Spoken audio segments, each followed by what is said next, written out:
Le Noël dernier, j'ai conduit pendant 3 heures jusqu'à la maison de mon fils aîné, emportant avec moi une tarte tatin faite maison, selon la recette secrète de ma défunte épouse. Quand j'ai franchi la porte, mon fils m'a regardé, m'a arraché la tarte des mains et l'a jetée directement à la poubelle. Il s'est tourné vers ses invités et a lancé « Mon père s'imagine qu'on est encore assez pauvre pour devoir manger du fait maison ».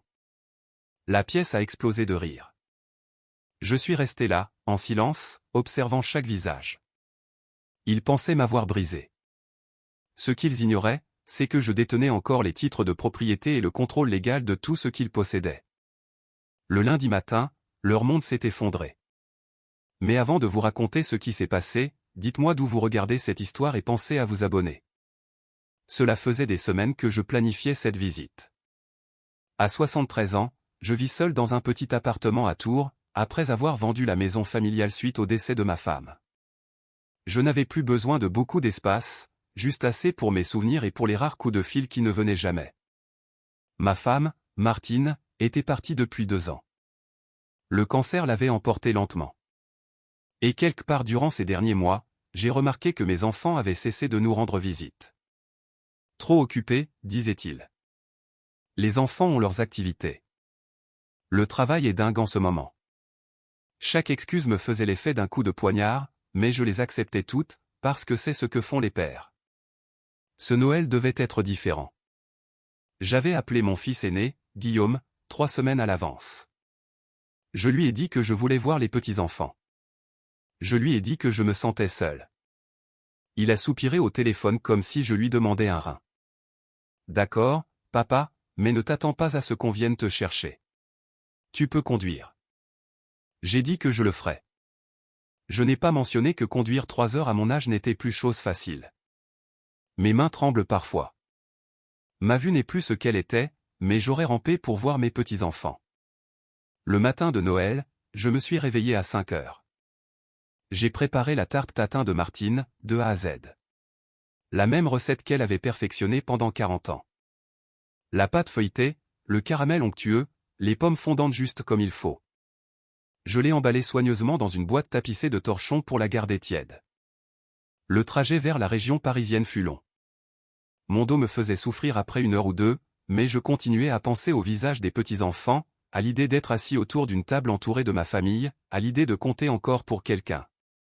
Quand je suis entré dans l'allée de Guillaume, à Saint-Non-la-Bretèche, j'ai remarqué les voitures, BMW, Mercedes, et une Tesla garée dans le coin.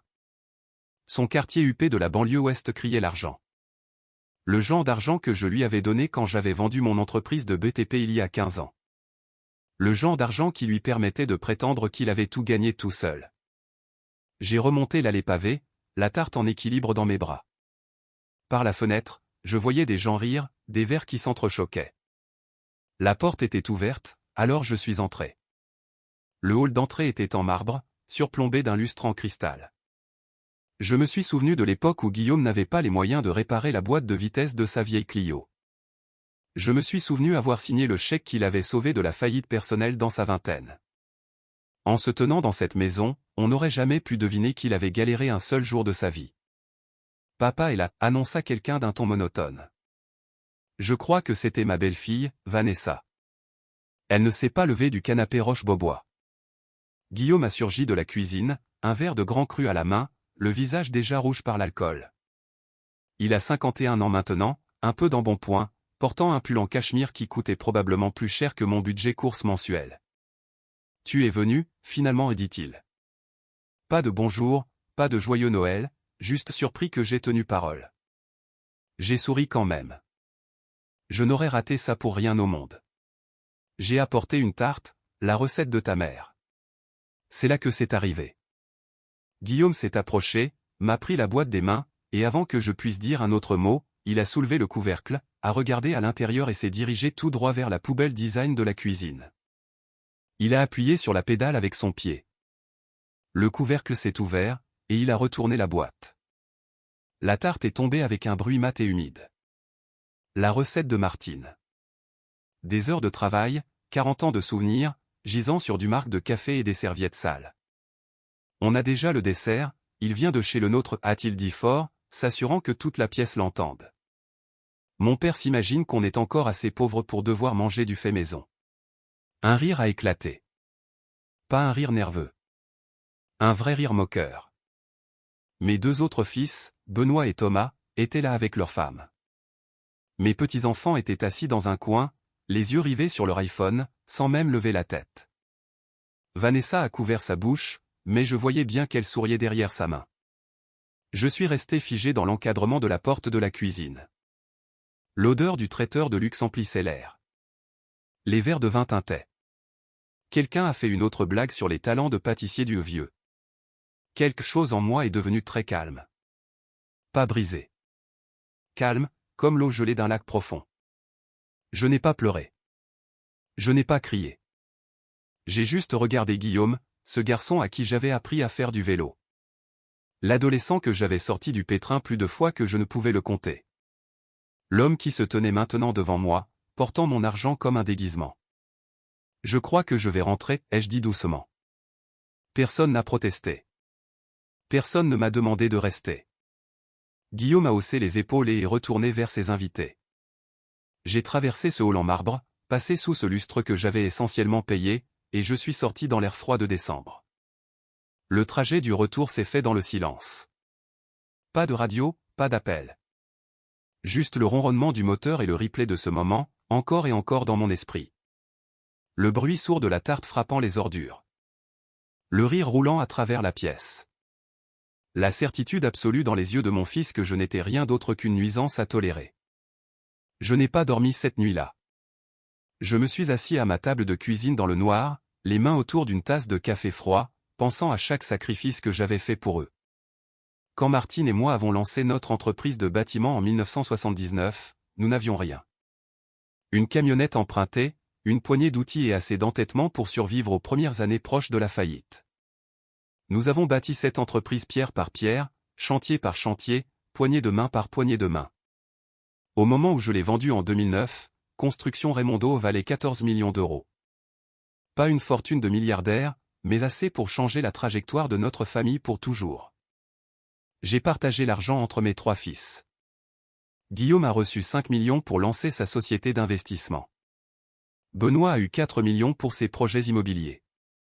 Thomas a eu 3 millions pour sa chaîne de restaurants. J'ai gardé 2 millions pour Martine et moi, assez pour vivre confortablement nos dernières années. Mais le confort n'était pas ce qu'il voulait de moi. Il voulait mon invisibilité. Après la vente, les appels ont ralenti, puis cessé. J'apprenais les remises de diplômes et les anniversaires via Facebook, pas par des invitations. Quand Martine est tombée malade, ils sont venus 2 fois. 2 fois en 18 mois de chimiothérapie dans des chambres d'hôpital, alors que je lui tenais la main pendant qu'elle s'éteignait. À ses funérailles, Guillaume consultait son téléphone pendant l'éloge funèbre. Je l'ai vu. Je n'ai rien dit. C'était le schéma de notre relation. Il prenait, je donnais. Il manquait de respect, je pardonnais. Jusqu'à ce Noël, je pensais que c'était simplement le prix à payer pour être père. L'ancienne génération s'effaçant doucement pendant que la jeune s'élève. Mais en regardant la tarte de ma femme gisant dans cette poubelle, entourée de rires, j'ai réalisé quelque chose d'important. Le pardon exige des remords, et il n'en avait aucun. Le lendemain de Noël, je ne suis pas sorti du lit avant midi. Mon corps semblait lourd, comme si le chagrin avait un poids physique. J'ai fait des tartines, impossible de les manger. J'ai fait du café, je l'ai laissé refroidir. Je continuais à penser à Martine. Qu'aurait-elle dit? Je pouvais presque entendre sa voix. Raymond, tu leur as donné des ailes. Ce n'est pas ta faute s'ils les ont utilisées pour s'éloigner de toi. Elle les défendait toujours, même quand cela la blessait. Mais il y avait une autre chose qu'elle avait l'habitude de dire, généralement quand elle me surprenait à signer un autre chèque pour sortir l'un d'eux d'une galère. Fais attention, Ray. La générosité sans limite devient une permission. Permission de prendre, permission de manquer de respect, permission de jeter la recette d'une femme morte à la poubelle en riant. Le dimanche, le chagrin s'était transformé en autre chose. Pas exactement de la colère, mais de la clarté. Je suis allé à mon bureau et j'ai ouvert le tiroir du bas, celui que je n'avais pas touché depuis des années. À l'intérieur se trouvait un épais dossier relié par des élastiques, documents, contrats, actes notariés, la paperasse de 45 ans de construction, de dons et de confiance. J'ai tout étalé sur ma table de cuisine et j'ai commencé à lire. Voici ce que mes fils n'ont jamais compris, ce qu'ils n'ont jamais pris la peine d'apprendre parce qu'ils étaient trop occupés à dépenser. Quand je leur ai donné cet argent, je ne leur ai pas simplement tendu du cash avant de partir. Je ne suis pas un idiot. Je suis un entrepreneur du bâtiment. Je construis des choses avec des sorties de secours et des normes de sécurité.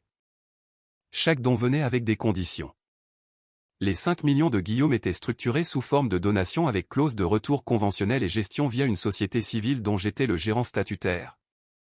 Ce qui signifie que je conservais le droit de révoquer les fonds sous certaines conditions de mauvaise gestion ou d'ingratitude. L'argent de l'immobilier de Benoît était techniquement un prêt in fine garanti par des hypothèques sur les immeubles que je détenais toujours. Le financement des restaurants de Thomas faisait de moi un associé commanditaire majoritaire avec droit de veto. Ils avaient tout signé, chaque document, chaque clause. Ils n'avaient juste jamais lu les petits caractères parce qu'ils supposaient que le vieux était trop sentimental pour faire valoir quoi que ce soit. Ils avaient tort. J'ai passé la semaine suivante à tout revoir avec un œil neuf, prenant des notes, surlignant des clauses, recoupant les dates et les signatures. Plus je lisais, plus je comprenais combien de pouvoir je détenais encore. Ils vivaient dans des maisons qui m'appartenaient techniquement. Ils dirigeaient des entreprises que je pouvais dissoudre d'un coup de fil. Ils dépensaient depuis des comptes qui n'existaient que parce que je leur permettais d'exister. 45 ans de construction n'avaient pas seulement créé leur richesse. Cela m'avait donné les clés pour la démanteler. Le lundi matin, j'ai appelé mon notaire. Maître François Delorme s'occupait de mes affaires depuis 30 ans. Il connaissait l'histoire de la famille, connaissait les documents, me connaissait. Raymond, dit-il chaleureusement. Joyeux Noël en retard. Comment s'est passée la visite chez les enfants? François, ai-je dit, j'ai besoin que tu actives toutes les clauses de protection que j'ai. Toutes. Aujourd'hui. Il y eut un long silence. Toutes, Ray? Cela reviendrait essentiellement à. Je sais ce que ça ferait. C'est pour ça que je le demande. Un autre silence. Puis-je demander ce qui s'est passé? Je lui ai parlé de la tarte, des rires, du fait d'être debout dans une pièce remplie de gens que mon argent avait élevé, traité comme une ordure. François est resté silencieux un moment. Puis il a dit, j'aurai les papiers prêts pour demain matin. Les appels ont commencé l'après-midi même. J'ai appelé la banque de Guillaume en premier. J'ai expliqué que j'exerçais mes droits en tant qu'administrateur de la fiducie. La femme au téléphone était professionnelle, détachée. En 2 heures, 5 millions d'euros et 15 ans d'intérêts cumulés avaient été transférés sous mon contrôle. J'ai appelé la holding qui gérait l'immobilier de Benoît, les informant que j'exigeais le remboursement immédiat des prêts garantis par ces immeubles. Le directeur financier a bégayé, a essayé de négocier. Je lui ai dit qu'il avait 72 heures. J'ai appelé l'avocat d'affaires qui gérait la chaîne de restaurants de Thomas, lui rappelant qu'en tant qu'associé majoritaire silencieux, j'avais l'autorité pour dissoudre le partenariat et liquider les actifs. Il a demandé si j'étais sérieux.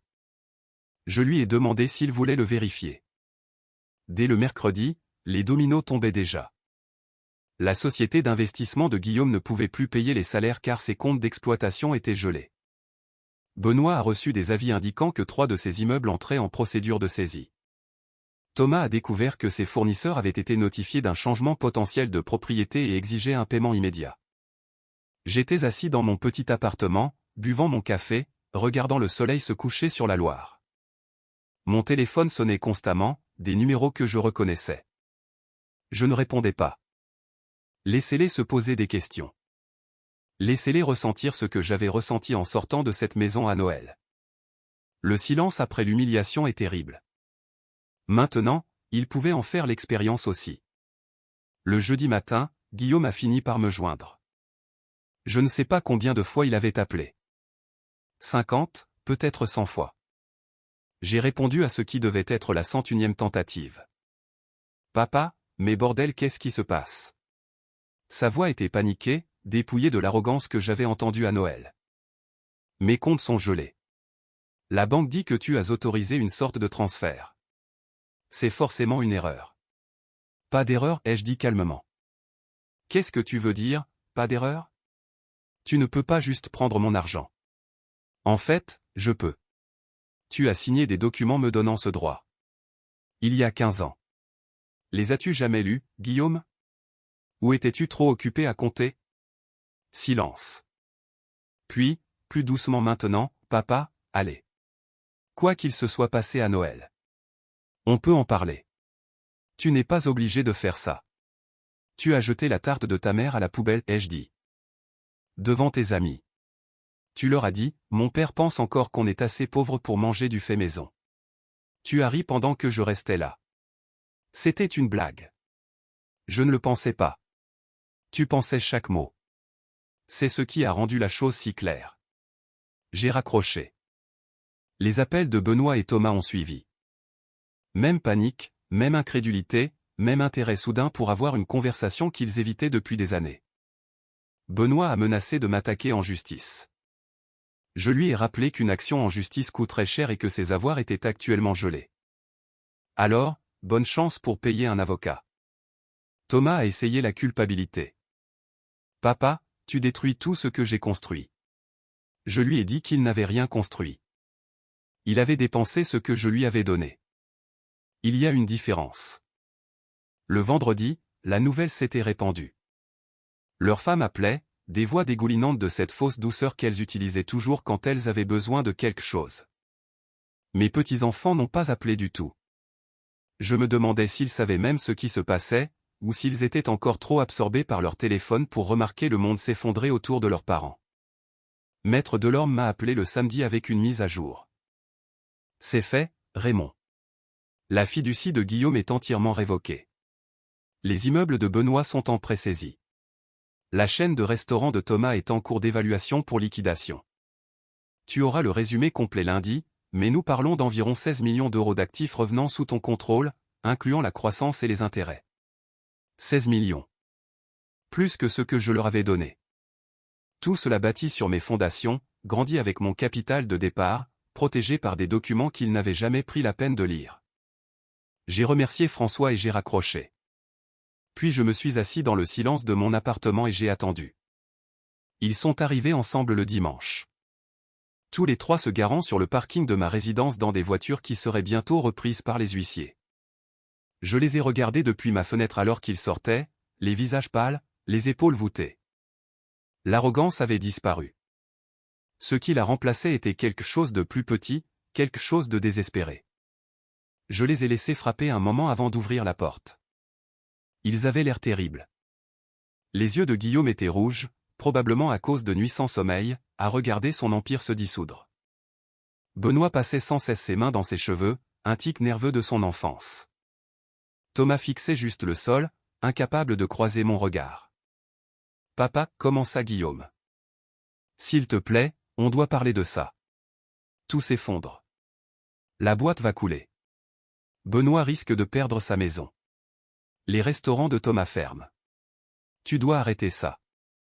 Je me tenais dans l'encadrement de la porte, les bras croisés. Pourquoi? Parce qu'on était fils. Ah, vous vous en êtes souvenu? La question resta suspendue dans l'air. Aucun d'eux ne savait quoi répondre. Noël, ai-je dit lentement. Savez-vous ce que cette tarte représentait pour moi? La recette de Martine. La même qu'elle a faite pendant 40 ans. La dernière chose que j'ai d'elle que je peux encore partager. Et vous l'avez jetée à la poubelle comme si ce n'était rien. Comme si elle n'était rien. Comme si je n'étais rien. Benoît s'avança. Papa, on n'a pas réfléchi. Non, en effet. C'est exactement le problème. Vous n'avez pas pensé à moi depuis des années. Vous prenez, vous dépensez et vous prétendez avoir gagné ce que je vous ai donné. Quand votre mère mourait, vous êtes venu 2 fois. 2 fois. Et à ses funérailles, Guillaume, je t'ai vu regarder ton téléphone pendant l'éloge. Son éloge. Le visage de Guillaume devint écarlate. C'est pas. Ne me mens pas. Pas maintenant. C'est trop tard pour ça. Thomas, le plus jeune, parla enfin. Alors, c'est une vengeance? Tu détruis nos vies à cause d'une tarte? Je l'ai regardé un long moment. Non, ce n'est pas une vengeance. C'est une conséquence. Il y a une différence. Je me suis écarté et leur ai fait signe d'entrer. Ils sont entrés lentement, regardant autour de mon petit 2 pièces comme s'ils ne l'avaient jamais vu auparavant. C'était probablement le cas. Aucun d'eux n'était venu depuis l'enterrement de Martine. Je me suis assis dans mon fauteuil, celui que Martine appelait mon coin à penser. Ils restaient debout, maladroits, ne sachant pas s'ils avaient le droit de s'asseoir. Je ne vais pas m'excuser pour ce que j'ai fait, ai-je dit. Et je ne vais pas revenir en arrière. L'argent est à moi. Il l'a toujours été. Je vous ai juste laissé l'emprunter parce que je pensais vous aider. Mais aider quelqu'un qui n'a aucune gratitude, ce n'est pas aider. C'est encourager le vice. Qu'est-ce que tu veux de nous, demanda Guillaume doucement. Je voulais du respect. Je voulais compter. Je voulais manger le repas de Noël avec ma famille sans être humilié devant des étrangers. Mais vous ne pouviez pas me donner ça. Alors maintenant, je reprends ce que je peux. Benoît s'effondra sur mon canapé sans demander. On va tout perdre. Les maisons, les entreprises, tout. Oui. Et tu es d'accord avec ça? Je me suis penché en avant. Savez-vous ce que j'ai ressenti en rentrant de chez vous à Noël? Vide. Comme si tout ce pourquoi j'avais travaillé, tout ce que Martine et moi avions sacrifié ne signifiait rien. Vous m'avez fait me sentir comme un fantôme dans ma propre famille. Alors oui, Benoît, je suis d'accord avec ça parce qu'au moins maintenant, vous comprendrez ce que ça fait de perdre quelque chose qui comptait. Ils sont restés 1 heure de plus à supplier, argumenter, essayant différentes tactiques, la culpabilité, la nostalgie, même les menaces. Rien n'a fonctionné.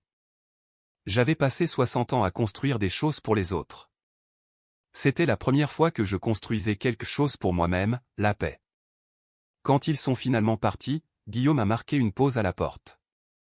Y a-t-il quelque chose qu'on puisse faire? N'importe quoi qui te ferait reconsidérer? J'y ai réfléchi. Vraiment réfléchi. Apprenez l'humilité, ai-je dit. Pas pour moi, pour vous. Parce que le monde ne vous doit rien, et moi non plus. Si vous comprenez ça, si vous le comprenez vraiment, peut-être qu'on pourra reparler. Mais pour l'instant, non. La réponse est non. Il a hoché la tête lentement et est sorti. J'ai fermé la porte derrière lui et j'ai verrouillé. Les semaines qui ont suivi furent étranges. J'avais plus d'argent que je ne savais en dépenser et personne avec qui le partager. Mais il y avait aussi quelque chose que je n'avais pas ressenti depuis des années, la liberté. J'ai arrêté d'attendre des coups de fil qui ne viendraient pas. Arrêté d'espérer des visites qui n'arrivaient jamais. J'avais passé tellement de temps à essayer de maintenir des liens avec des gens qui me voyaient comme un portefeuille que j'avais oublié ce que ça faisait de juste exister sans attente. J'ai commencé à marcher le matin. Il y a un parc près de mon immeuble où les retraités se rassemblent pour nourrir les canards et se plaindre de la météo.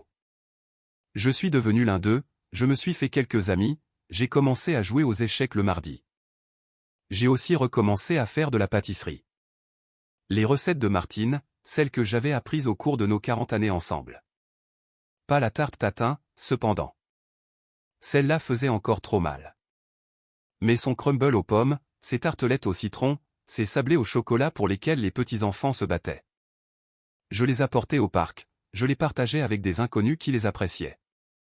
Les merci sonnaient différemment maintenant. Sincère, libre de toute obligation. Le mois dernier, j'ai reçu une lettre. Pas d'adresse de retour, mais j'ai reconnu l'écriture. Thomas. Elle faisait 3 pages. Des excuses, mais pas le genre qui demande le pardon. Le genre qui reconnaît les torts sans rien attendre en retour. Il écrivait sur ses échecs, sur le sentiment de droit qu'il avait développé, sur le choc de tout perdre et le long processus de reconstruction à partir de rien. Il travaille maintenant comme commis de cuisine dans une brasserie près de Bordeaux. SMIC, colocation. Il a dit que c'est la chose la plus dure et la meilleure qui lui soit jamais arrivée.